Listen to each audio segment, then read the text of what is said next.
This season for the Brooklyn Nets has been quite the roller coaster ride. To start the year, they were going to be without their third best player due to him not wanting to take the vaccine.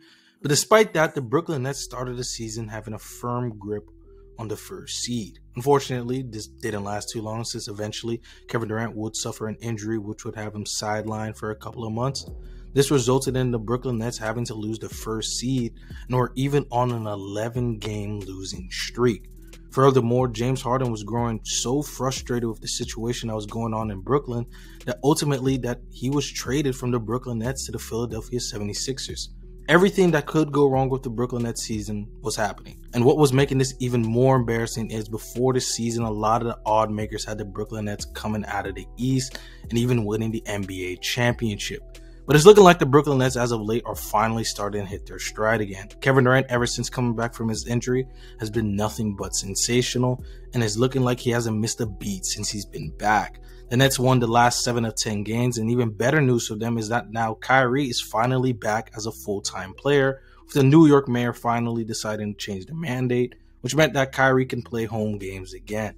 However, that doesn't solidify themselves as just a surefire way to the NBA Finals, since, remember, they're going to be at best an 8th or 7th seed. But I'm here to tell you guys that the Brooklyn Nets, I believe, can pull off one of the biggest surprises in NBA history, being able to win a championship as a bottom seed team. But before I go more in depth in this video, make sure you guys hit the like button since it helps out the algorithm for my video. And also make sure you guys hit the subscribe button, hit the notification bell to keep you guys posted. And let's get right into it. So first, let's talk about Kyrie Irving and his insane play of recent. Kyrie, for the past 10 games, is putting up averages of 29.3 points per game, 6.3 assists, and is shooting on an insane 62% true shooting. Almost everything on the offensive side of the ball you would want Kyrie Irving to do, he is. Also, Kyrie put out one of the greatest scoring performances I have ever seen, and I'm not even talking about the 60-point game. Kyrie scored 50 points on 19 shots against the Charlotte Hornets. To give you guys a better understanding of how ridiculous that is, in NBA history, guards scoring 50-plus points on 75% shooting, there's only been 2 players in NBA history to ever do that. That's been Michael Jordan and Kyrie Irving. I think if you want to say that Kyrie Irving is a top 5 offensively skilled player to ever play this game, I don't believe that's a hot take to believe in.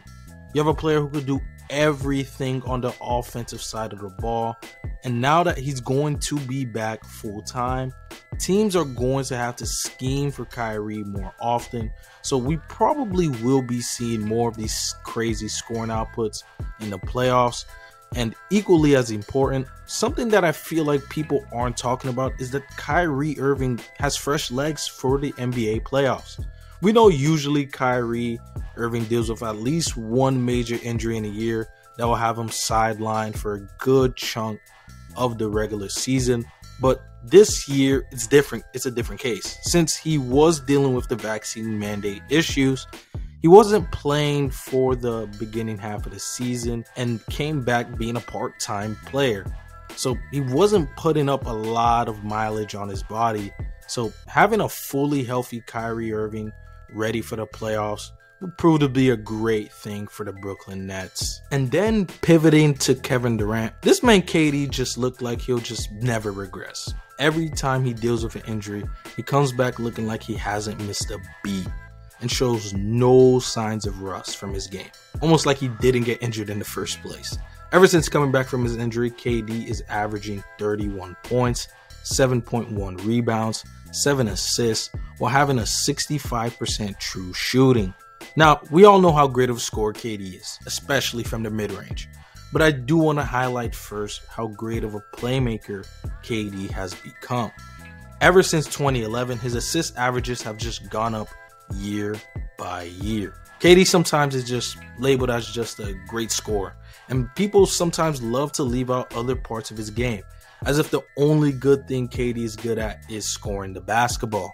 But this couldn't be further from the truth. KD is one of the best players at manipulating defenses with his scoring gravity to help find the open person and leveraging that scoring gravity to have defenses always thinking. KD is forcing teams to have to make a tough decision. They're either going to have to play drop coverage on the screen, which will result in an easy 3-pointer from Kevin Durant, or they can either blitz him on the screen, which will result in an easy bounce pass that KD's developed, or he can either throw that hook pass, or even sometimes he throws the lob pass to Nicholas Claxton or even now Andre Drummond for an easy 2 points. But don't think he's an only good playmaker in pick and roll situations, because when he's attacking the basket, he's creating a lot of wide open opportunities as well, creating opportunities for his teammates in the corner.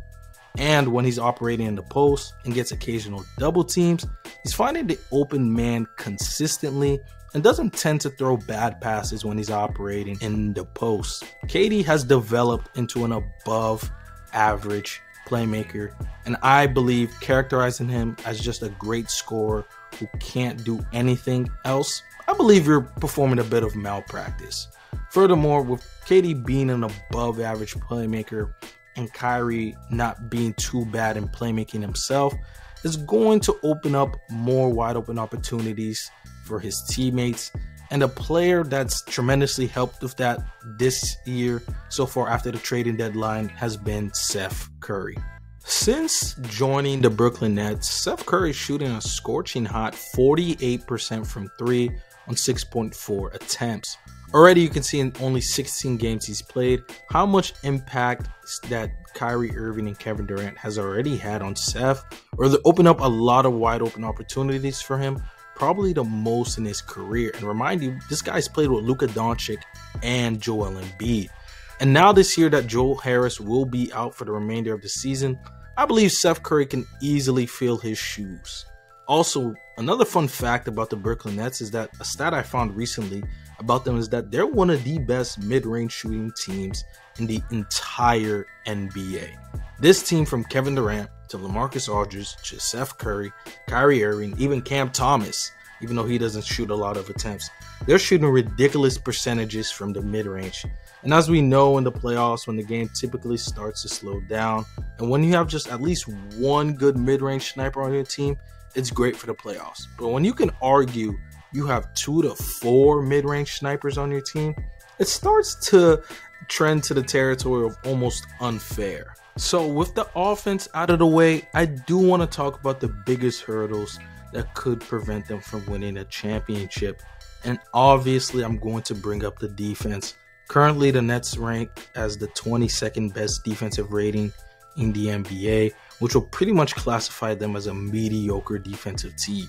Almost everyone knew this team was going to be bad on defense, especially after they traded away Jared Allen. They don't have good rim protection. Yeah, Andre Drummond is an upgrade from Paul Millsap, but I'm not going to put unrealistic expectations on Drummond to be the savior for them defensively. They also don't have any good point of attack defenders, so I can understand from that standpoint why you're not fully sold on the Brooklyn Nets, especially since they're poor defensively. However, I would argue, just like last year, all they need to be in the playoffs is to be just average to above average for them to get through the East. Even last year, they were the 23rd ranked defensive team, and they were given the eventual NBA champions, the Milwaukee Bucks, a lot of trouble in the second round. When the Brooklyn Nets played the Miami Heat this year, they caused a lot of turnovers, 21 to be exact, and suffocated their half-court offense, and were turning great defensive possessions into easy points on the other end.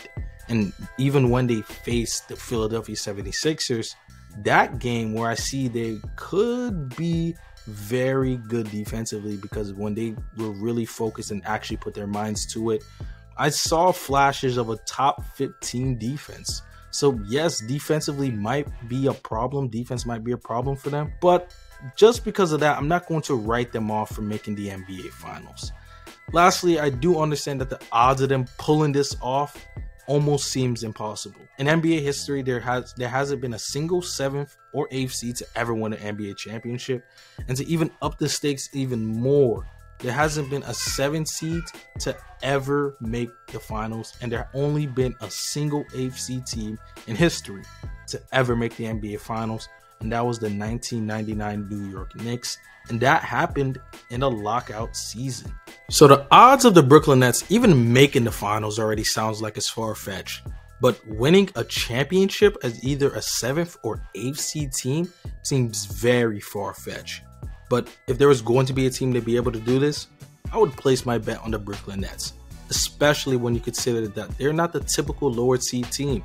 They dealt with injuries all year, COVID issues, and James Harden drama. But finally, they look like they're finally getting healthy.